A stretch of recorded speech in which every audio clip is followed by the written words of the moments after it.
Hi friends, and welcome back to playing tribute to Ace Attorney Spirit of Justice, where I have some thoughts about the things we've seen, and the things that will come up, and the things that will happen based on everything that we have investigated previous stay here, and everything that was mentioned to us and explained to us. I have thoughts. We're gonna see if any of that comes into play in the trial today. So, yeah. The trial is for the murder of Acolyte Zealot. We've already gone through the trial of the murder of the High Priest, to Rust in Me. We have gotten our guilty verdict, and we are all going to die. But maybe something will come to light in this case that'll help us save our skins from the last one. So, let's find out. Jump right into it.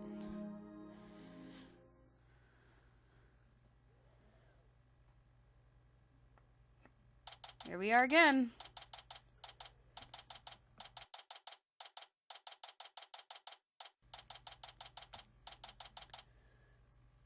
Starting to really hate this place. Yeah, that's fair.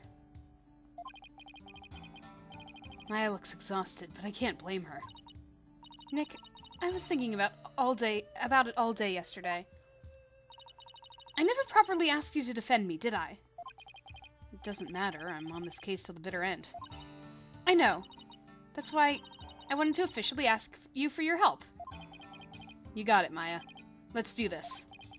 We gotta wrap this up and get back home so you can make your dream show come true. The Steel Samurai versus the Plumed Punisher, right? You bet! You look as if you did not sleep last night, Barbed Head. It is written all over your face. How could you expect to put up a respectable defense like that? I'm all fired up and raring to go. I guess Maya's not the only one looking exhausted.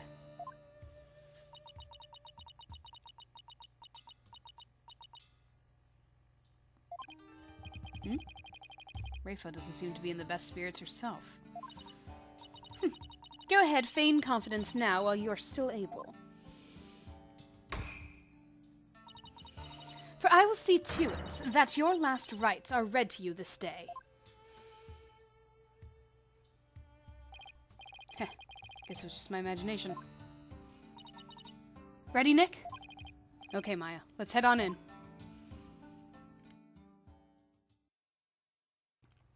And let the trial commence.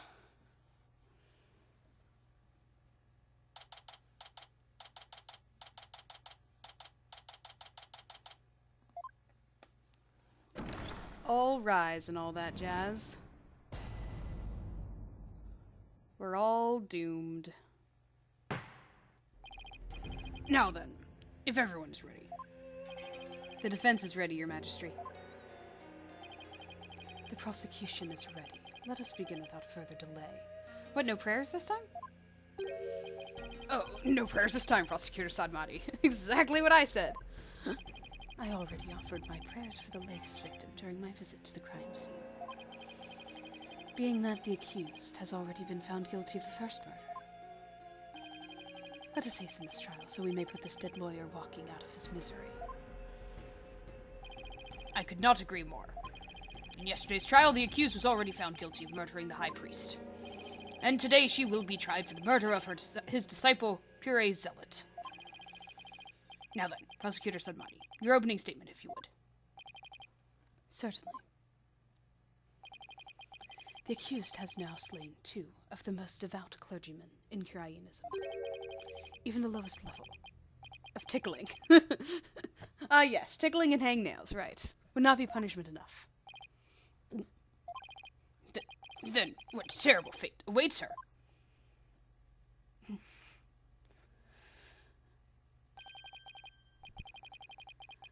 Balgilpoken?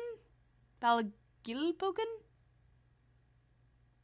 The realm of eternal agony. Lovely. There she will suffer the endless punishment of Jagar by the Galoon of Pulmoten. Furthermore, Enough! My blood runs cold at the mere thought that such a terrible place exists. I was going to ask for a translation, but on second thought, ignorance is bliss. Yeah, it just seemed like they just put a bunch of words together. Now then, please continue, minus the part about the terrible fate awaiting the accused. As you wish. The victim of this heinous crime was the High Priest's disciple, Pure Zealot. He had been training under the High Priest while living at the priest's home. I had met him a number of times, and he seemed like an earnest young man. How tragic that he met such a terrible end. The murder occurred at the Plaza of Devotion during the Purification Rite. It was a bold crime carried out while the plaza was so full of faithful deep in prayer. The Warbad dagger was found impaled in the victim's lower back. The stabbing caused a spinal cord injury that killed him instantly. Ah, the Warbad dagger. Lady Kira's weapon of choice. We have already established that the accused prints were on the weapon. Incredibly, condemning evidence in itself. No, I didn't do it! Objection. Hold your tongue. Now, being that the accused Maya Fey is a serial killer, the prosecution believes that the death penalty is the only possible sentence. Would the defense care to respond? The accused is innocent, and nothing can convince me otherwise. After all, the crime scene was packed with worshippers. How could my client possibly have committed this murder without a single witness?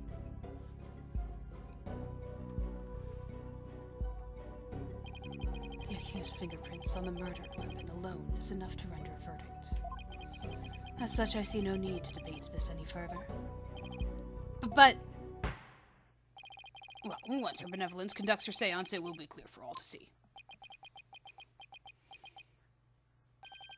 Your Majesty, might I have a word? Is something the matter, Prosecutor Sanmati?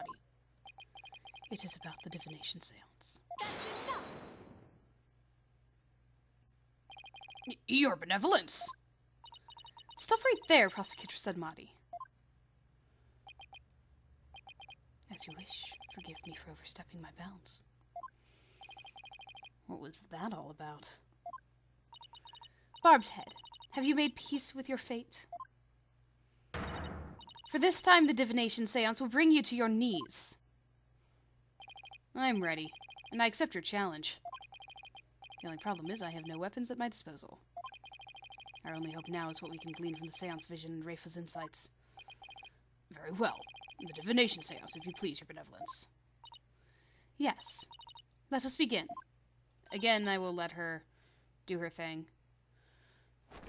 You can fast forward if you want. I am leaving it for the people who want to see it.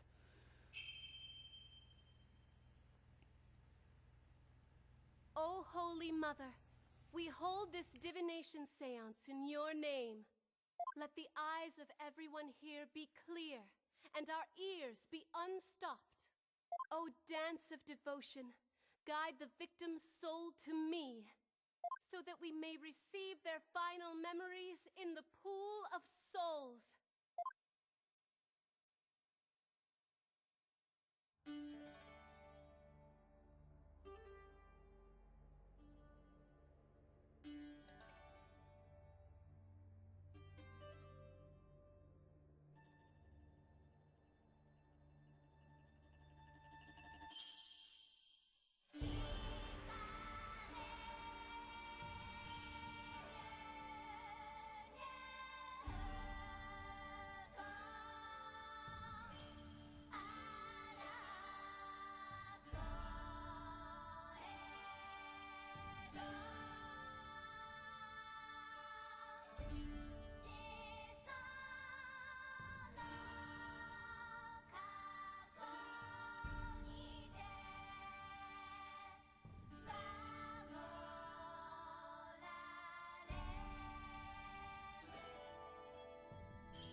I feel like there should be a lot more bell sounds in that dance, with how she dances.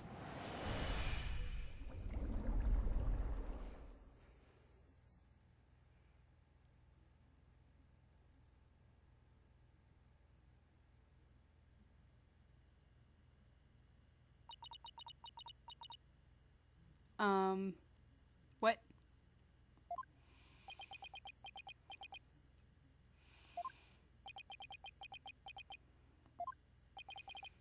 I don't get it. Why wasn't there anything to see? Your benevolence. What in the world? I wasn't able to invoke any sort of response. I called out the spirit's name many times, but to no avail.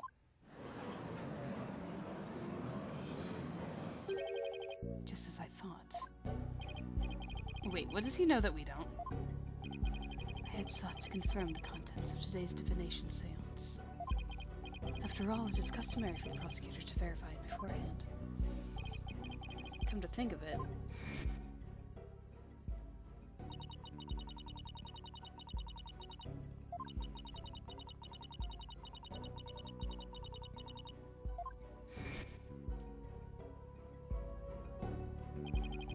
And that is why I sought to stop her benevolence from performing it here. However, she insisted that it be done. She wished to try one more time here in the Hall of Justice. It would appear her benevolence is tired from her manifold duties. I'm not anything of the sort. The victim's spirit will not answer my call, but I know not why. It is my sacred duty to convey the truth through the divination seance. Rayfa. What are we to do without a divination seance? I suppose I shall have to deliver the last rites without them. The prosecution has already taken that into account when preparing for today. I am fully capable of proving the accused's guilt, with or without a divination seance. You never fail to impress, Prosecutor Sanmati. This is bad. The divination seance was my one and only hope. Why does it always work out this way?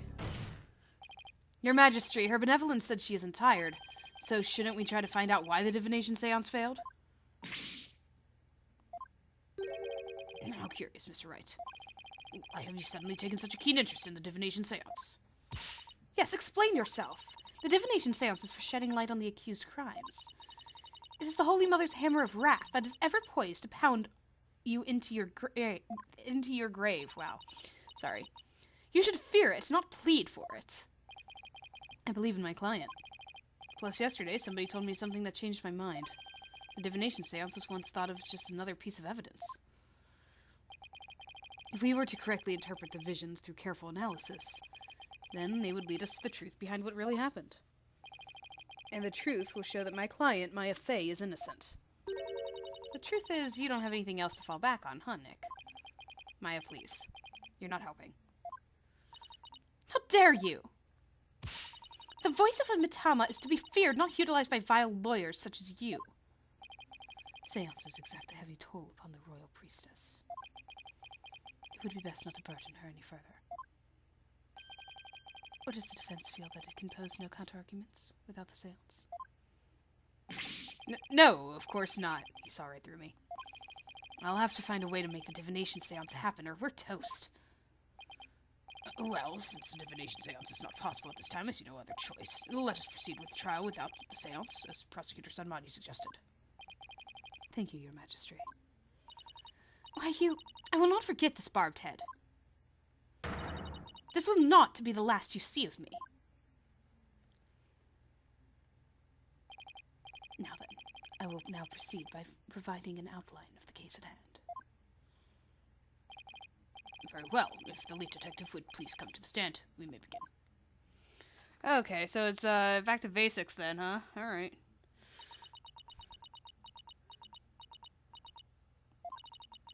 Sorry, Mr. Wright.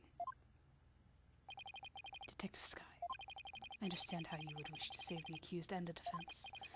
They are your friends, after all. But you must let them go and move on.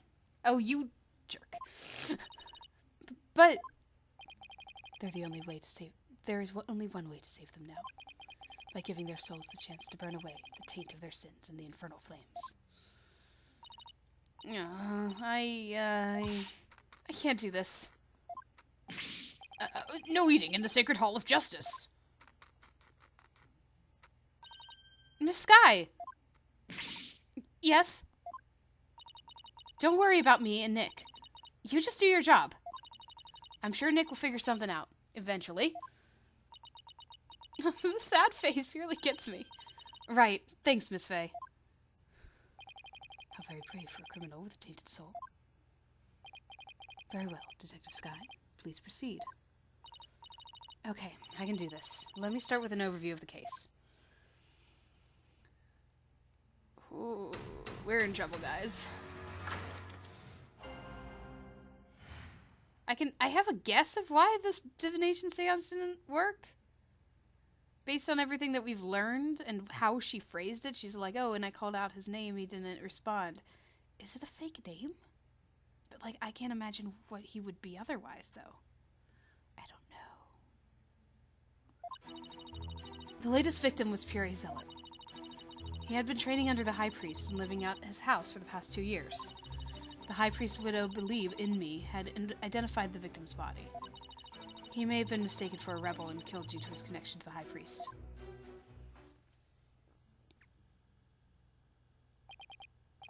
I see. Well, that certainly makes sense. Would the defense care to respond? I haven't spotted any inconsistencies in her testimony so far, and I don't have any evidence in my arsenal. What am I going to do now? Press everything? What is it, Maya? I was just wondering about how much the police actually looked into Acolyte Zealot. Because it just might prove to be the key as to why the divination seance failed. What are you getting at? Well, it's just a hunch. She must have the same hunch I do. During my investigation, Rayfa told me about how the divination seance works. If I could figure out why it failed, maybe she could try it again.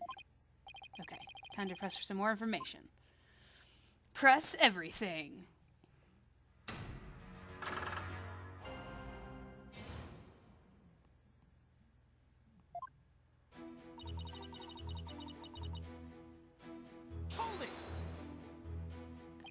What kind of person was Acolyte Zealot? According to the neighbors and others who knew him, he was a deeply devout youth. I, too, have heard his name mentioned as one who was a fervent practitioner. I suppose you might say he was the High Priest's star disciple. Furthermore,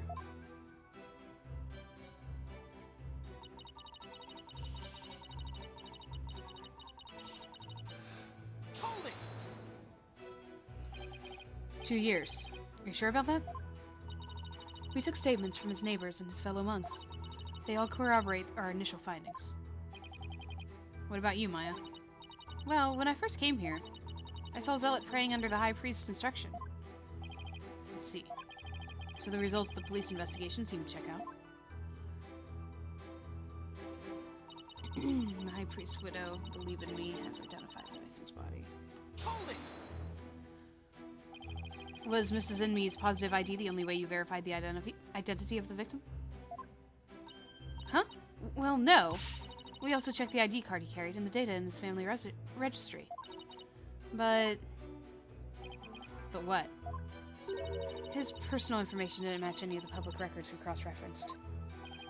Maybe that's why the divination seance failed. I'm not sure what you mean, Mr. Wright.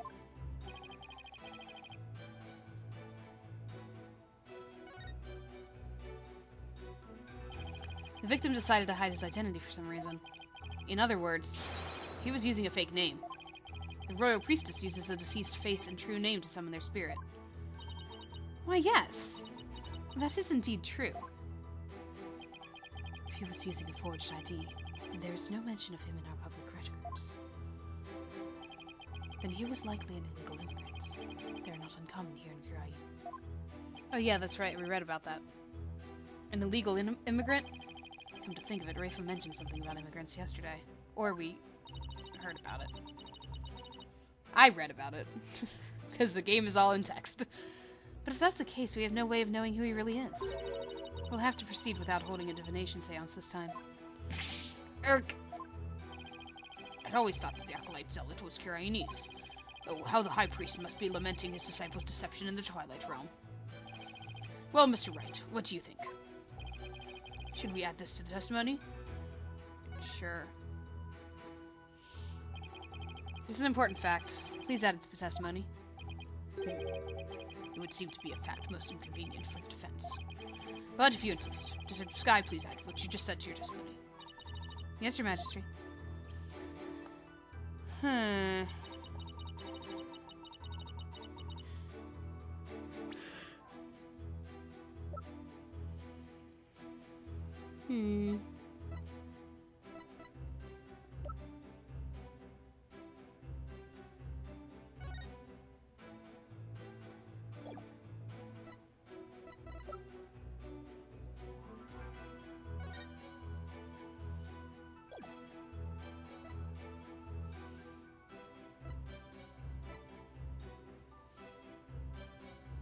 We could probably identify him with that tattoo. Hold it! Isn't there some way to track down his real name? No, not if he was an illegal immigrant. Have you actually confirmed that he was a Curian legally? Well, we don't have any conclusive evidence. But there's also no evidence of him being a citizen of Curian either. Oh boy, now what do we do? What if there was a clue in the evidence you gathered? It's probably our only hope at this point. If he really was an illegal immigrant, our proverbial goose is probably cooked. So we need proof that he wasn't...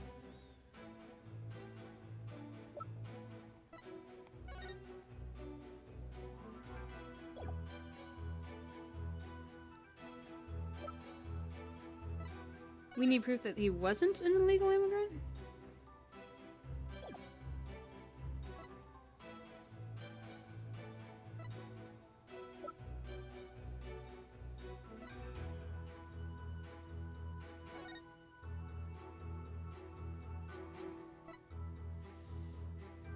That's not gonna help me.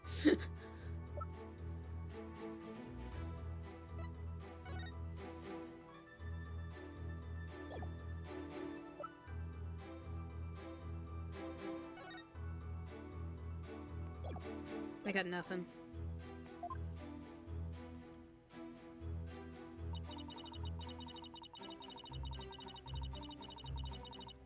Hold it! Maya isn't that Lady Kira who's been going around capturing rebels. I'm sorry, Mr. Wright, but... Objection!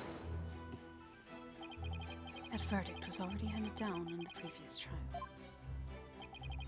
It's no longer a point of dispute, and I will not allow you to make it so. But... no ifs, ands, and most of all, no buts. The accused was posing as Lady Kira, and she killed Acolyte Zealot because she mistakenly believed him to be a rebel. That's not true! I'm sorry. The verdict has already been read in that case. I have to assume that it's fact now. Now what do we do? Now I know why the divination seance failed, but... nothing's really changed. Yeah, which means we're in big trouble. If he really was an illegal immigrant, it's going to be real hard to find out his real name. I guess our only choice is to give up on the whole divination seance thing. If only there was some way to find out the victim's real name.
there something...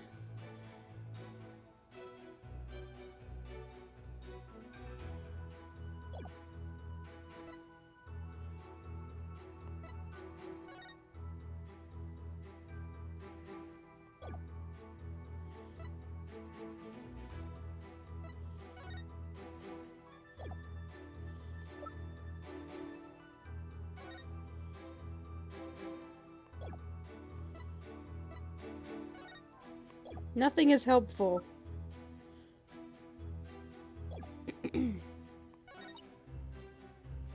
Hold it!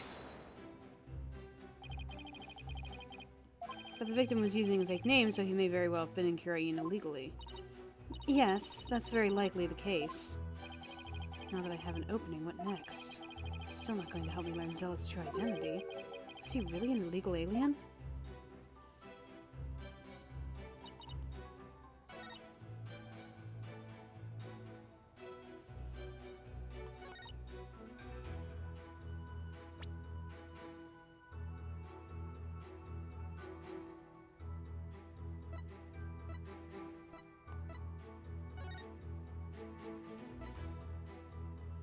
The mark on the face is one borne by all members of the Kurain, clearly somewhere on their bodies. Records of who is what mark where are kept in Temple. Yeah. But if he's using a fake name, I don't think that matters. Somewhere on their bodies, though. So the peach tattoo in the back would have something. Right? Even if it was a fake name.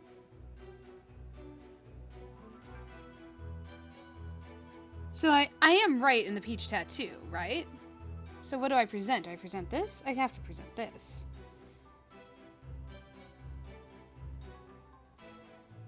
Objection! I do not present that. It must be the peach tattoo. So I should have... Oh my goodness. So I should have gone with my gut.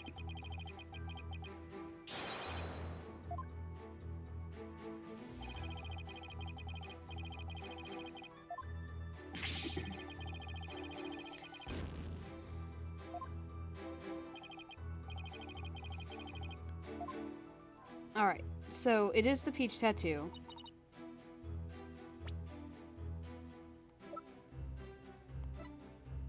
Objection! There it is, okay. Go with your gut. How many times have I learned this? I just had to search the evidence to find out why the peach tattoo is important. Now I know what I'm going to present to show that the peach tattoo is important. Sorry, Detective Sky, but the police missed something important in their investigation. Huh? What are you talking about? The victim was undeniably a Kurainist native. And this crime scene photo proves it. It does? It's a little hard to see, but look closely. You'll see clear proof that the victim was Kurainese. Kurainese? Where? I don't see anything that'll prove that. Okay, so one step at a time. Take that! Look at this tattoo right here. Why, that's a tattoo of a peach? I would like you all to think about the meaning of this tattoo. Oh, the victim really liked peaches? Well, peaches are a favorite delicacy here in Kurain. They happen to be a personal favorite of mine. The sweetness of their abundant nectars and the softness of their perfectly ripe flesh. They're a blessing from the Holy Mother herself. Nick, I've suddenly got a craving for peaches. After the trial, Maya. Right now we have bigger fish to fry. Unfortunately, that is not a tattoo of a peach. Yeah, I saw it when they zoomed into it. It is not a peach, you say? Then what is it? Take a closer look.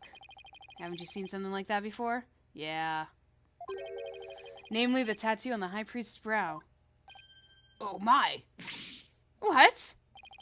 This mark is only borne by members of the Kurainist clergy. Objection! So that is what you believe it to be. But are they not utterly different shapes? Sure, they're shaped differently, but there's a reason for that. The victim had the peach-shaped tattoo inked over an existing tattoo for some reason. However, the dark red portion is exactly the same as the mark of all Crinus clergy bear. Mark that all yeah. Hey, you're right! Yeah, because it's like, it was dark red around the edges. Until about 20 some odd years ago, everyone did get one, didn't they? I myself bear one on my right. That is entirely too much information, Your Majesty. Information on everyone who enters the clergy is maintained at the temple. All we have to do is look up a monk with a mark in the same spot. I'm on it. I'll let you know if I get any hits. That will not be necessary if you seek information on the clergy. I have all right here. Have it all right here. Oh my, you never cease to amaze. So tell us, is there anyone who fits the bill?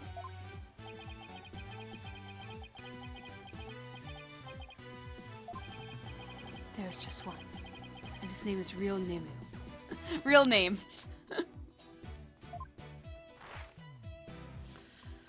Oh boy.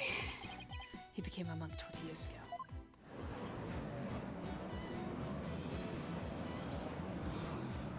So why did he use a fake name? Then that must be the victim's real name. But why would he have tried to cover up his tattoo with another one? Yeah, there must have been some reason. Nick! That's not important right now. The important thing is we know his real name. You're right. Your Majesty, now that we know the victim's real name, the divination seance might finally work. A lawyer who willingly seeks the seance. This is entirely unprecedented. You are but digging your own grave, Defense. Yeah, but you didn't get to see it beforehand. So this is all new to everybody. We all get to see it. We won't know that until we try. Sure, it's risky, but it's our only hope. Very well. Let the divination seance be held once more.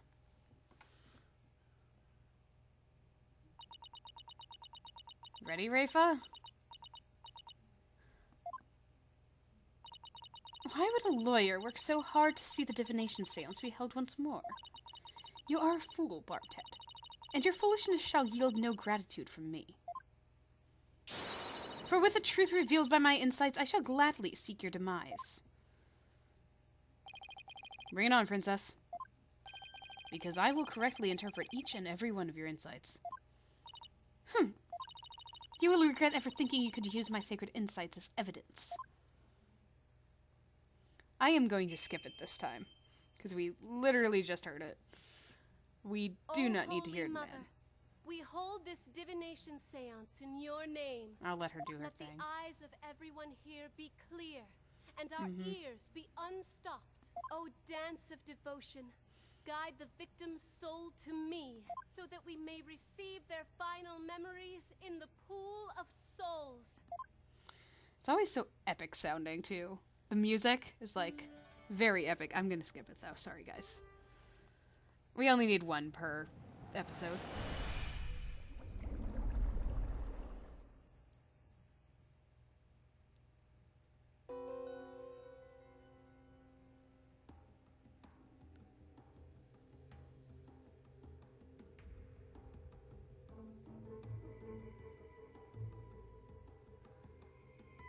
Heavy.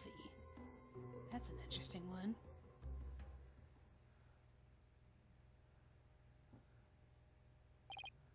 Oh my! It is just as Mr. Wright surmised. Pere Sellet wasn't the victim's true name, and now at last we have seen the victim's final moments. But all we could see was the ground. You seem terribly disappointed.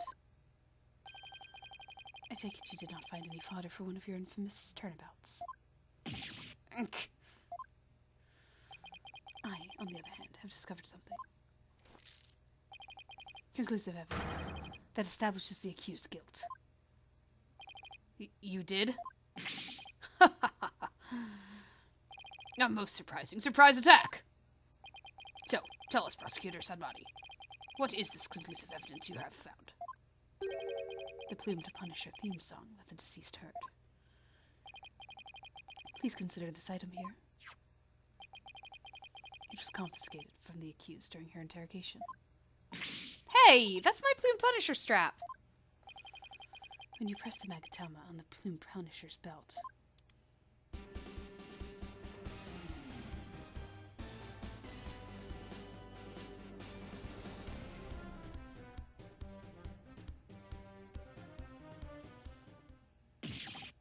Ah!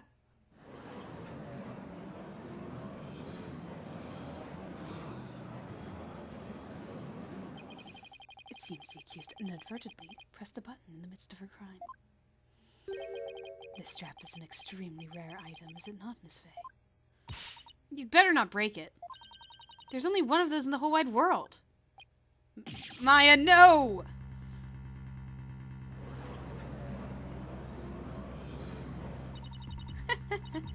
It's just as I said. Your flights of fancy have come crashing down on you. She sure seems to be enjoying this. Yeah, I've never seen her look so thrilled before either. It is time to accept the fact that the divination seance is far more than mere evidence. It is the very truth that brings the hammer of justice down upon the accused. That's as conclusive as evidence can get. Now then, if there are no further objections. But there are. Slow down there, Your Majesty. At least let me make a counter-argument. What's this? Do you take issue with the divination seance? Oh, I have issues with it. I just don't know what they are yet. But that's never stopped me before. The divination seance is not the absolute truth. It only becomes the truth after it's been interpreted correctly. You do not know when you are beaten, do you, you foolish lawyer? I'm the only one who speaks for the mitama of the deceased. If you believe there to be errors in my insights, then let us see you prove it. Okay. I am at a problem here. Because I know this part of the game. I actually remember this part. So I am trying to not jump ahead of the logic of the game. Let's see if I can figure it out here. The victim was offering up his prayers. It was the night of the rite. The pattern on the plaza's ground was visible in the darkness. Then someone was there, and the theme to the plumed punisher filled the air. The accused held the victim down and plunged her dagger into his upper back. The blade struck true, and in that instant he departed from this world. Okay, so the holding her down was the thing. It's everything the deceased experienced in his final moments. Her benevolence's insights have painted a detailed picture, both vivid and true. I didn't notice any holes there. There is the problem, though, I think the point of the... Whoops. The food? That they're only prepared during the feast, which starts at noon the day before the rite and must be finished by 3 p.m. the same day. So, like, the gingil should not have been a scent that he smelled. Because that's why it stopped, because of the prayer. Like, they don't want it to be smelling still during the prayer. So I saw that right away, and I'm pretty sure that that's going to be my first ankle attack here. As they stand now, those insights are really stacked against us. I'll just have to go over each and every one of the deceased sensations very carefully. Yeah, so he should not have smelled the gingil.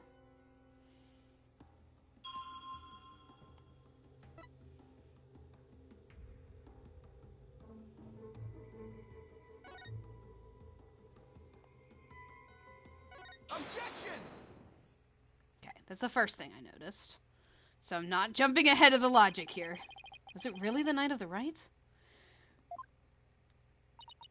What do you mean? It could not be otherwise. The accused slew Acolyte Zealot after killing the high priest during the purification rite. The only problem is the deceased spirit does not corroborate that. What's this? Take a good look at what the victim smelled. Do you see how it says gingil? Acolyte Zealot shouldn't have smelled any gingil on the night of the rite. What do you mean? Let me back up my statement with some evidence for you. This should explain how the victim couldn't have smelled gingil on the night of the rite. Take that! The high priest's wife, Believe in Me, told me about the Feast of Blessings. The feast includes a number of gingil-based dishes. And they're only supposed to be served at a certain time of day before the rite. Why, I believe you're right. I had completely forgotten about that. During the feast, a unique smell of Gingil pervades the entire kingdom. The fact that the victim smelled it means he was murdered between noon and 3 p.m. the day before the purification rite. And there is where we start. I am not so easily fooled. Did that autopsy report not make it clear? The estimated time of death was during the rite. Oh, right. I taught her about that yesterday. Forgive me, your benevolence. But the estimated time of death is just that, an estimate. Depending on the circumstances, it's possible for it to change. What's this? Like, if a body was kept cold, the slowed rate of decay makes the death seem more recent. Aha, see? I knew that was going to come into play whenever they started talking about the temperature and all that stuff. Well, I believe I had heard something of the sort before. If it is as Mr. Wright claims, the estimated time of death in the autopsy report will have to be revised.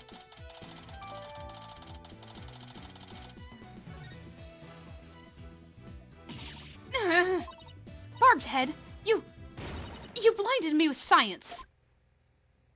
Sorry. Wait, what am I apologizing for? No matter. The murder may have occurred in the afternoon hours the day before the rite. Nevertheless, the murder weapon with the accused prince on it is incontrovertible evidence. I will now amend my insight to account for this new truth.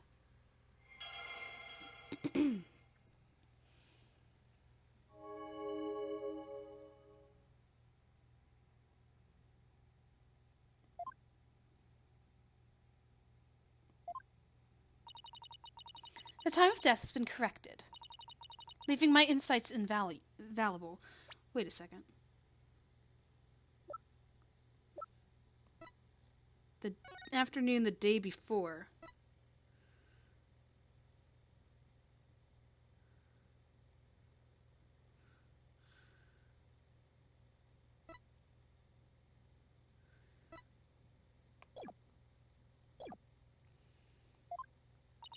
Nick, a change in time of death is bound to cause some sort of inconsistency. If I had something that showed what it was like on that day, I could really help.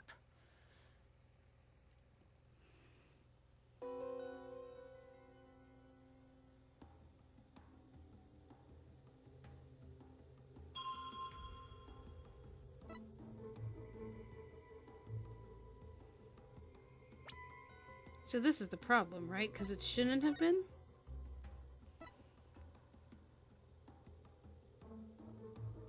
Because there was ice?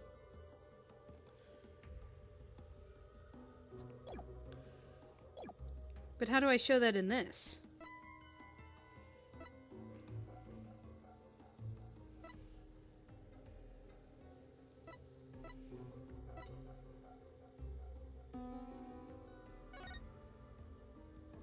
Objection!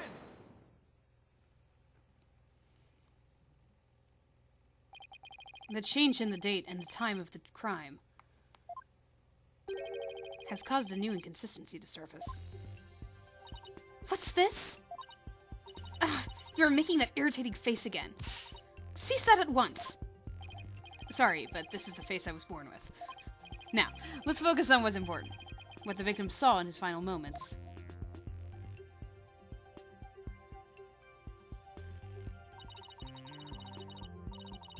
Do you have bats in the belfry? Do you have bats in the belfry, Barbed Head? There's nothing to see. The ground at the plaza was all that entered the victim's eyes.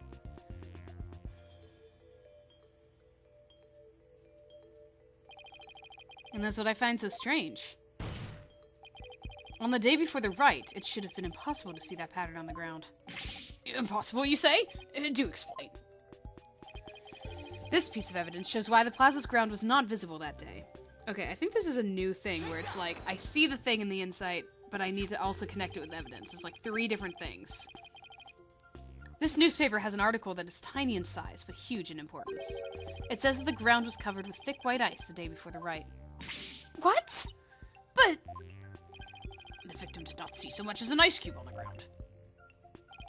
Exactly. And so we must ask, what was the victim looking at in his final moments? If you have something to say, then say it. I have something to say. The last thing the victim saw was not the ground at the Plaza of Devotion. This can only mean that he was killed elsewhere. What? What? What? Then where do you propose the victim was actually killed? Yes, tell us where. Otherwise your argument is worthless. About that. I hadn't gotten to that part yet. Any ideas, Maya? Let me think. Well, it's somewhere green and shaggy, right? Right, but where could that be? What is it, Barbed Head? Giving up already? Not at all. Now, where have I seen something green and shaggy? This shows where the victim was killed. Okay. We have passed the thing that I remember now. The secret hideout the rebels were using. The rebel hideout? There was no such place anywhere on the floor of that chamber. You're absolutely right. There's no place on the floor, anyway. Then what did the victim see in his final moments, if not for the floor of the rebel hideout? This is what the victim saw in his final moments. See the handprints? I've been wondering about those handprints. The shaggy green surface the victim saw was one of the moss-covered stone slabs. As you can see, there are two distinct hand-shaped impressions on the moss here. I believe the victim was killed while he stood there with his hands pressed against the slab. That does agree with the seance vision. However, one cannot definitely declare that they are one and the same. I concur. There's no proof that murder occurred in the rebel hideouts. There is, actually. Indeed, what evidence do you have of this? I've already shown you the evidence. What do you mean? Please take a look at the second version of the photo I just showed you. You can see the results of the luminal test I performed in the rebel hideout. This is proof positive that someone has been bleeding in front of that stone slab. Is this true? This information has already been provided to the police. Detective Sky, to whom does this blood belong?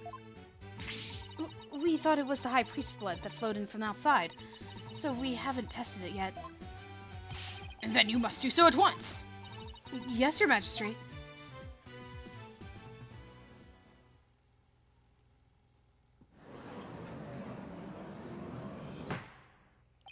It appears the police have finished testing the blood. Detective Sky, your report, please. The blood found in the rebel hideout belongs to Pure Zealot, just like the defense claims. Detective Sky, do you realize what your blunder has done to me? When this trial concludes, I want to see you in my prayer chamber. There I will deliver a joyous sermon unto you for 8 hours straight. I'm really sorry, but please, anything but that. Nick, maybe, just maybe, this is the chance we've been waiting for? Yep, it would seem so. I hate to do this to Emma, but... Go for it. It's full speed ahead. The victim was killed in the rebel hideout the day before the purification rite. Then, his body was moved to the Plaza of Devotion by someone we've yet to identify. So, when we thought we saw Acolyte Zealots praying during the rite, he was already dead. Ah! Yep, he was dead the whole time. That's why he was so still. And that's not all. If he was killed at the Inner Sanctum, that would explain one more thing. And that would be how the time of death was made to look like later than it actually was. The proof of which was left behind the sanctum. Oh, I have this one. This points to how the time of death was made to appear later than it actually was. Is the picture. The shoveled out area of snow. Oh, why, these are photos of the Inner Sanctum? I'd like you to focus on this one. The proof right here in this photo. This is how the time of death was made to appear later than it really was. You see how the snow has been removed from this one spot only? That's because it was used to keep the victim's body cold. And that's why the time of death wasn't what it seemed. The time was mistaken. And the place too? And just what do you believe that proves? That my client is innocent? What of her fingerprints on the dagger and the plumed Punisher theme the victim heard? You have failed to address these two key pieces of evidence. I see your point. Wasn't this your big chance, Nick? I'm really hoping that the difference in location can invalidate either the weapon or the theme song from being used as evidence against you. Actually, that might be possible. At least for one of them. Really? What's this? You say you can contradict our argument for a key piece of evidence? Very well, let us see you try. Nick, take a good look at the rebel hideout photo. Oh! The defense can invalidate this piece of evidence. The plumed Punisher theme? And how do you intend to support such a claim? Since the murder happened in the rebel hideout, there's something there that played the theme song other than my client's strap. It wasn't the strap? Is this true? Yep, if I recall from yesterday's investigation, this also played a theme song. This is the Plume Punisher alarm clock. I believe the victim heard this alarm go off. What proof do you have that an alarm went off? Objection! What proof do you have that it was my client's strap that played the theme song? Ugh! Do not twist the facts with your lawyerly wiles. Either way, the accused would still be guilty based off of her prints on the murder weapon. And here's what really happened. Alrighty.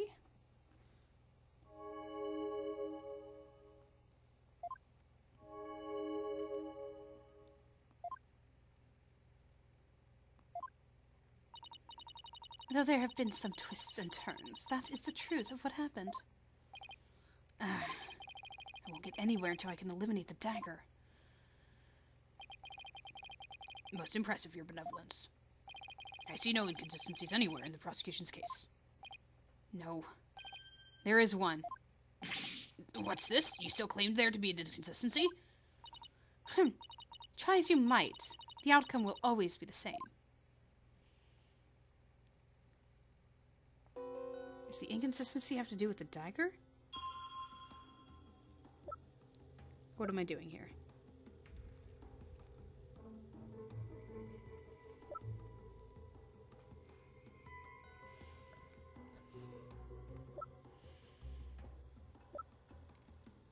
Do I have,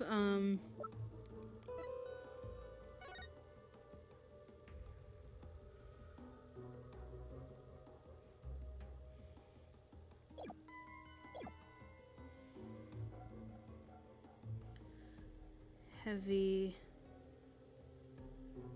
pain. Did the rock fall on him? Like the slab? Did it fall toward him? Is that why it was heavy? The smell we already took care of. Plume Punisher theme. Heavy.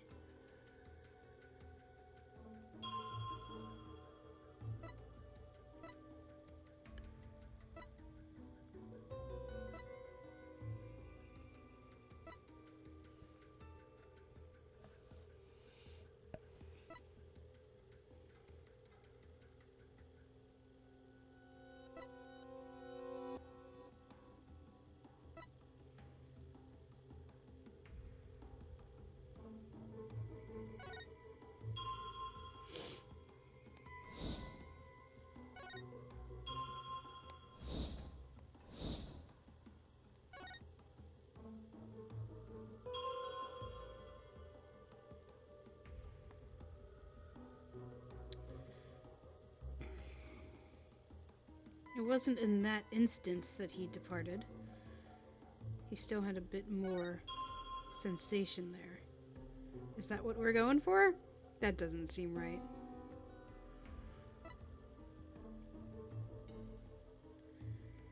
Defenseless victim's neck. I don't... The heavy thing. I feel like I have to press the heavy thing.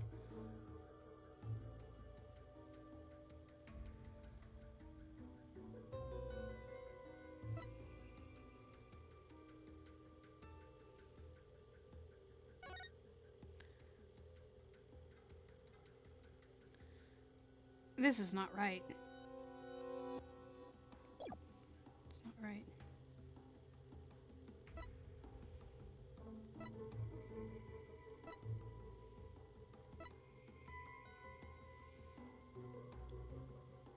Why were his hands on the stone slab?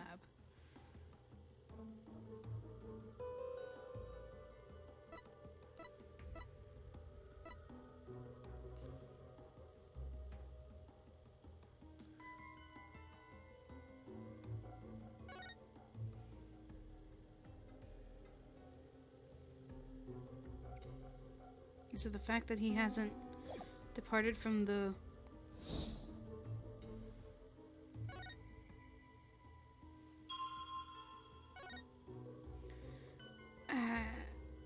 Objection! I don't like any of this. Clearly this is not right. Okay.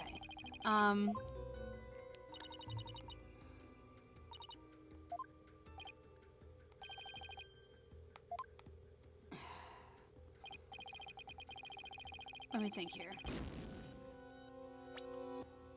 Why were his hands on the stone slab? That's the question too. Was he holding it up? No, because it's just on the thing.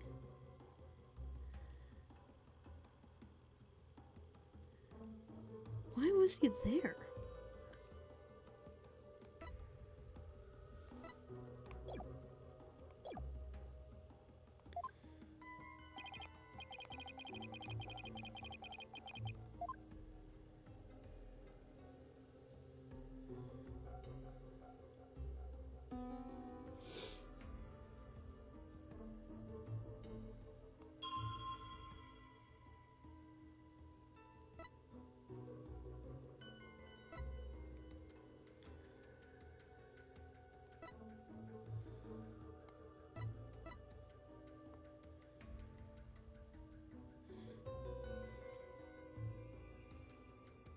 I don't know.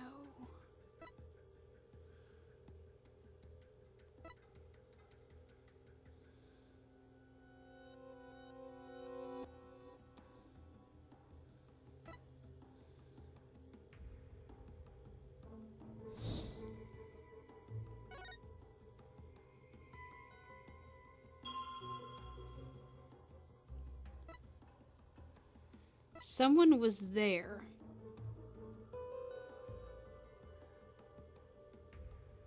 And a theme to the plume punisher filled the air. Accused plunged a knife into the defense. There's something more that's happening here, though.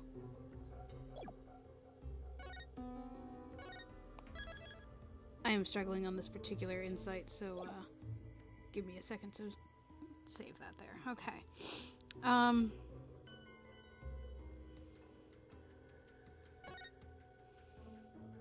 Pain, death. Okay, so clearly this is fine. I was just being difficult.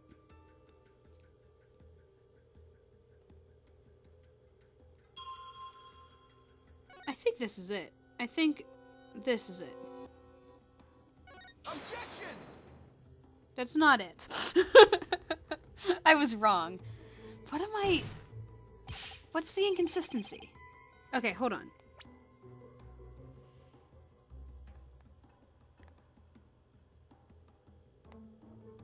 There is one. You claim there would be an inconsistency. I need to eliminate the dagger. That's the problem. I need to eliminate the dagger. That's the problem. So I was trying to, like, point to something else. But the dagger is...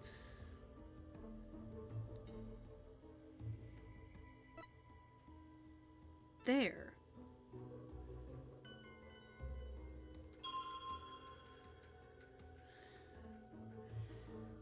The dagger is there.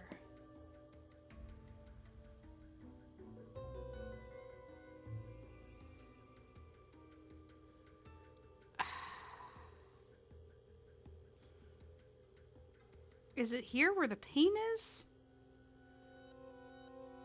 Like, the pain is here, and then the heavy is also there. The dagger, the blade struck true, and in that instant he departed from this world.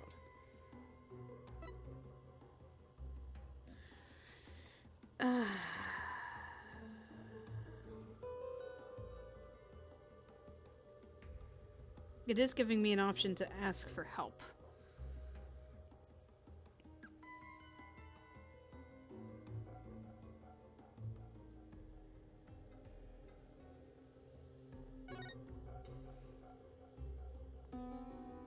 Objection! Oh man, I am at such a loss. I don't know what I'm finding that is gonna take the dagger out of it. Hold on. Spinal cord injury from the stab wound to his back. The weapon is thought to be the Warbat dagger, the same weapon to kill the High Priest. Yeah, I got nothing.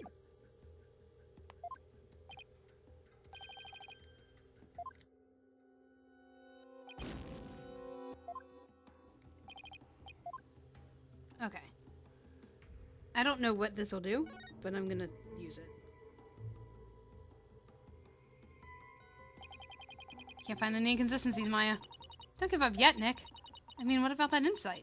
You know, the one that said the victim stood with his hands on the stone slab in the hideout? Something about that doesn't seem to match up with the deceased sensations. Really? Are you sure? But I thought I was trying to get the blade.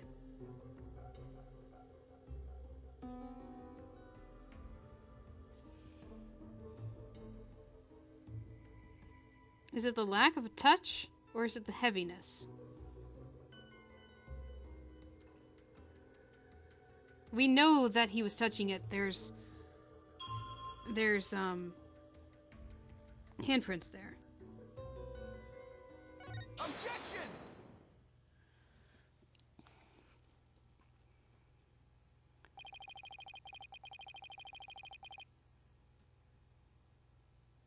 Yeah, I'm still not, okay. The victim was originally thought to have been stabbed while bent over in prayer. But he was actually standing with his hands against the stone slab.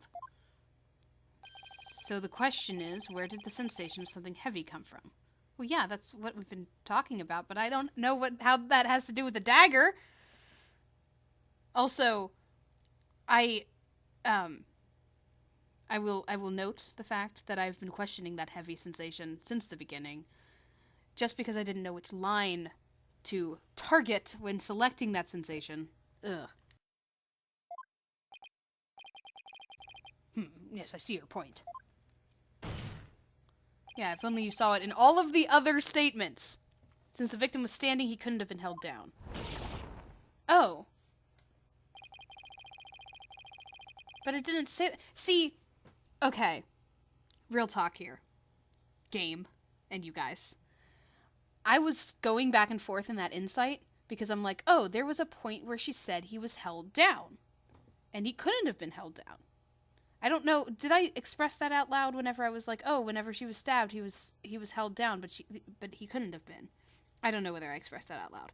But I was looking at that, and then I noticed that in the insight, it did not say that anymore. It didn't say that he was held down. So I was like, oh, I guess that's done because he is not, because it is proven, it has been proven that he was standing, not bowing or praying or whatever.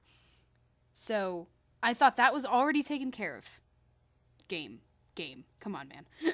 And tell us, Mr. Wright, what was that heavy sensation felt by the victim? What caused the heavy sensation Zealot felt? Any thoughts, Maya? I agree. That sense of heaviness seems important, but there's also a matter of Zealot's hands on the stone slab. Why were they even there? Could be related to the cause of the heavy sensation. Well, Mr. Wright, do you have the answer for us? Of course. If I just envision the state Zealot was in when he was killed. The cause of the heaviness the victim felt was the falling stone slab.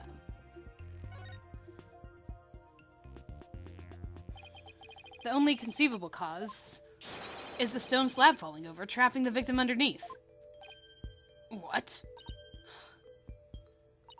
Oh! The stone slab came falling down on him, crushing him underneath. Right.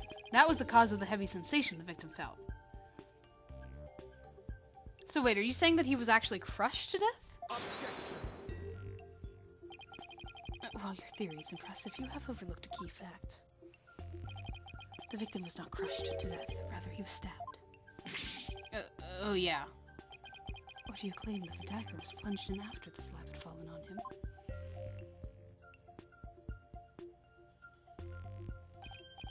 Plus, had the killer been behind the victim, they would have both been crushed together. Well, would you care to explain? Sure, I'd love to. That doesn't mean I can. How could the dagger have been plunged in after the slab fell on the victim? The killer couldn't have plunged the dagger into the victim after the slab fell on him. But what if the murder weapon wasn't what we thought it was? Well, there were other weapons in the rebel hideouts. But the entrance to the hideout is right by the stone slab. There isn't enough space between the two to use any of the weapons found within. Oh, I know what the weapon was. Yeah, there's not much space by the entrance, is there? So what was the real murder weapon then? I better think of something. If the murder weapon wasn't the dagger, then the dagger must have been plunged into the victim after he was already dead. That means he was stabbed at least twice, but the autopsy doesn't mention that. And he must have been stabbed in the same spot with something shaped like the dagger.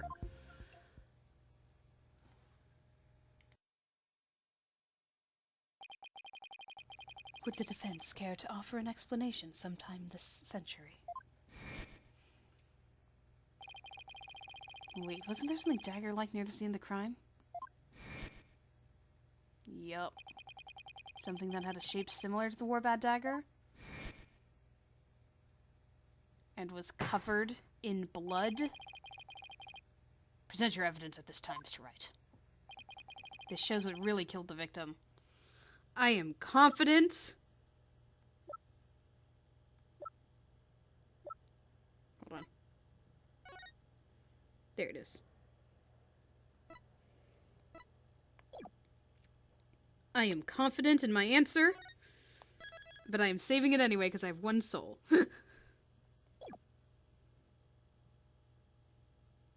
Take that! Is this not the photo from the scene of the High Priest's murder? Or are you suggesting the murder weapon is hidden herein?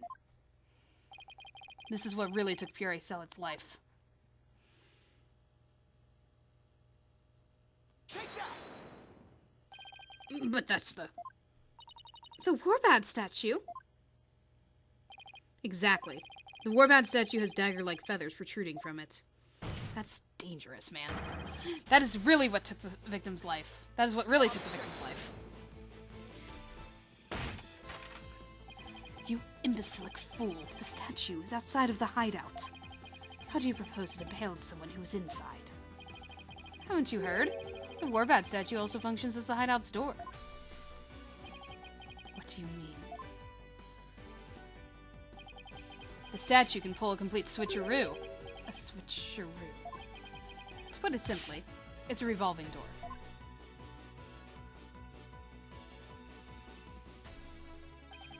A revolving door? Why, that makes perfect sense! Therefore, I believe the truth behind divination seance to be this.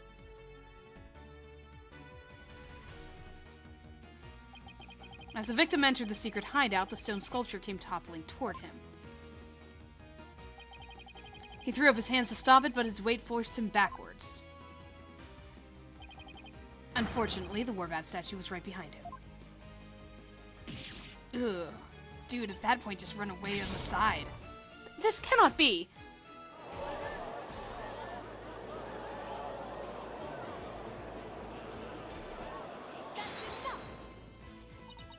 But the accused fingerprints were found on the dagger! She had held it while rehearsing for the rite, which is when her prince got on it. Gah. This is a shocking turn of events, but there is a great deal of circumstantial evidence in the defense's favor. I believe we must accept this, that the Warbad statue was what killed the victim. Yeah, you will.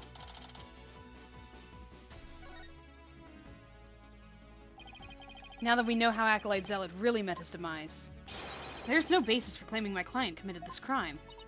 Nice work, Nick. How can this be happening yet again? The divination seance is the only truth. No, Your Benevolence. It's not the truth itself, but it is a means for shedding light on the truth. Do you understand now?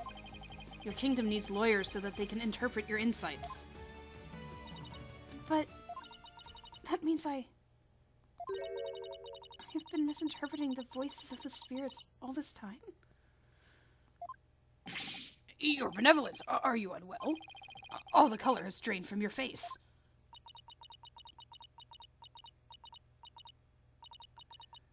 I will be fine. Continue your proceedings without me. As you wish. I feel kind of bad for her. Now then, I would have the defense continue. Please explain what you have learned now that we know how the victim actually died. Acolyte Zealot was killed in the hideout before the High Priest's murder.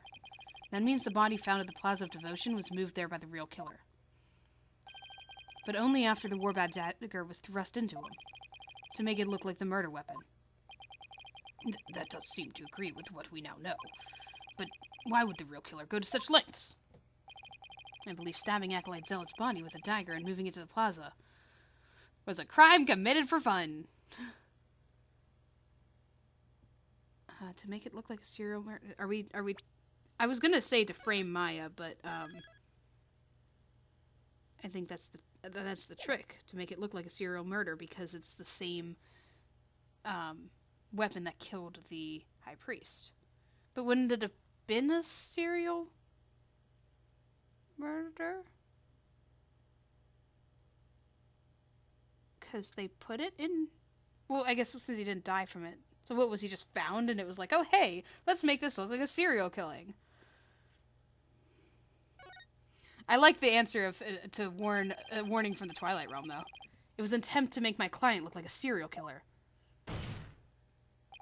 And that's right. The real killer planned all of this. This forged serial murder case. They did? That's it, Nick. Keep hammering away.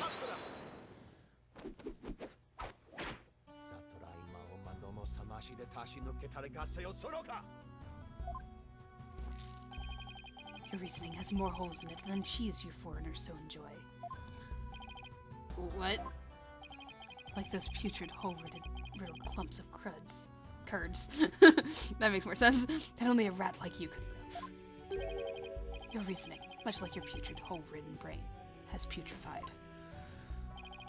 What's this deal with things going putrid? Yeah, seriously, you're starting to turn into like Franziska and her foolish fool. You putrefied lawyer. You've yet to overturn my argument that the accused is the killer.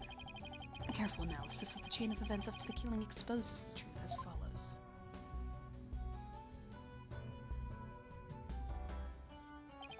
Disguised as Lady Kira, the accused found the rebel hideout the day before the rite.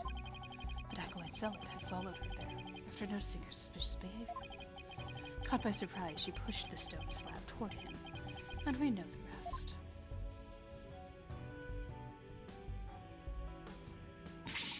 I've never been to the rebel hideout in my life! When the High Priest arrived at the sanctum the next day, he realized what she had done. That is when the accused murdered him in order to silence him. I believe Prosecutor Sudmati has passed a compelling scenario. The defense, on the other hand, has yet to disprove the accused guilt. Objection! Why would my client move Acolyte Zealot's body to where everyone could see it? And why would she stab the dagger with her fingerprints into his dead body? She had no reason to do any of those things. The dagger in his corpse was likely a warning to the rebels. Something along the lines of Lady Kira will slay the defiant dragons. So that is why she moved the body to the plaza for all to see. Now he has the judge convinced too. I thought I'd finally made some headway. Well, Mr. Wright, about time for one of your groans of distress, is it not? Groan of distress? It kills me to admit this, but I've got nothing to counter his argument with. And I still haven't disproven the allegations against Maya. Is it not time to end your futile struggle? You were already judged guilty yesterday. That makes you a dead lawyer walking. Accepting the death that now awaits you. In doing so, finally know peace. A dead lawyer walking indeed. Then again, are not all lawyers who practice in Kurain. But I must admit, I misspoke earlier. Allow me to amend my statement. I had said the defense's reasoning had a putrid cheese-like smell. But I now realize the stench was from his own putrid body and on the verge of death. Now I'm a rotting zombie. Think who could have killed Zealot the day before the rite?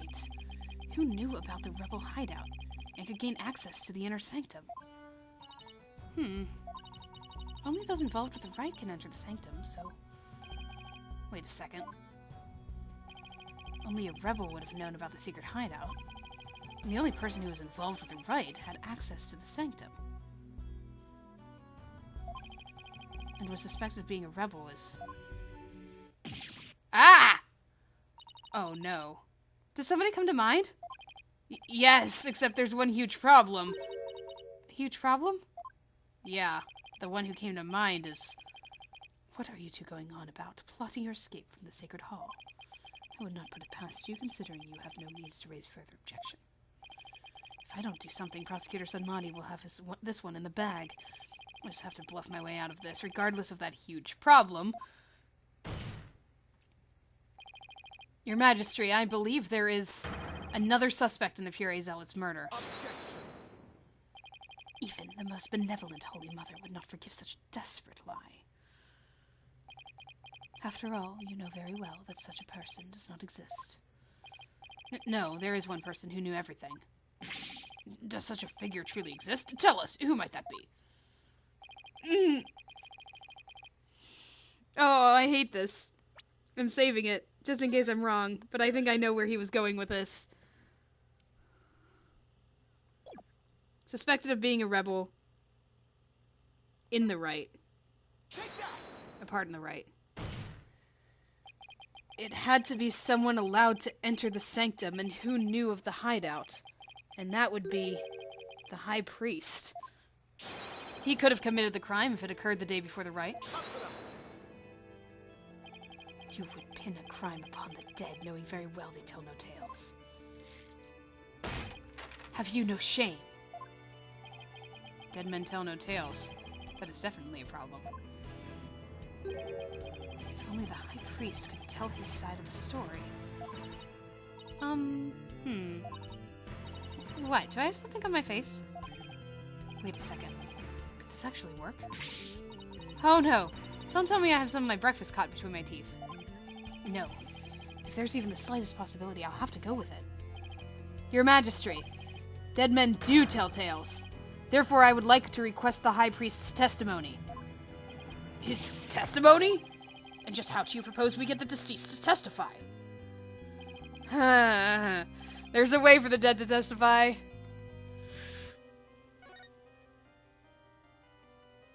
Summon him here by means of spirit channeling. What did you just say? Spirit channeling? Has this lawyer finally gone insane? This is sacrilege. May the Holy Mother strike him down. Peace. I am frankly astonished you even know of such a thing. But spirit channeling is a secret art that only Her Eminence Queen Erin can perform. And Her Eminence is far too busy with other duties to perform it at our pleasure. I suspected as much. That means our only hope is...